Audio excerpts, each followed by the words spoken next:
The honourable member for Burnaby New Westminster. Oh, Mr. Speaker, BC families didn't want the Conservative Liberal harmonized sales tax 3 years ago, but this government refused to listen. We rejected the unfair tax again in a referendum last summer. But this government wants to make BC families pay billions in penalties.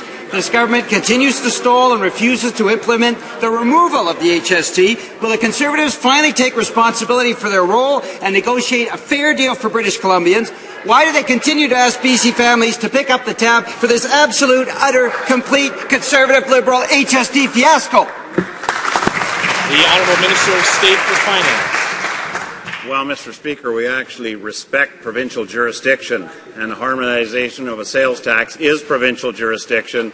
British Columbia chose not to continue with that, Mr. Speaker, but the BC government has acknowledged the harmonization agreement stipulated transitional assistance must be recovered should the province wish to exit the program. The member for Burnaby New Westminster. Well, that sound you're hearing, Mr. Speaker, is the Conservatives desperately trying to blame somebody. They have nobody to blame but themselves. This government has already collected 2 years of HST revenue from BC families, and their unfair Conservative tax has already cost BC families hundreds and hundreds of dollars a year. Now, this Conservative government seems to want to make British Columbians pay and pay and pay. When will this government agree to give families a break and stop making them pay for the Conservative Liberal HST fiasco? When will they fix their BC HST error? When will they fix it?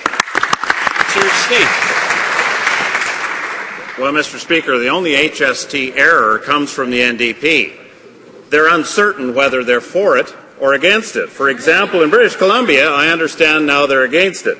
In Quebec, they are for the HST. In Nova Scotia, they actually supported an increase in the GST, Mr. Speaker. You can't have it both ways, Mr. Speaker. Either you want to reduce taxes for Canadians, make taxes fairer, or you don't. I'm assuming they don't.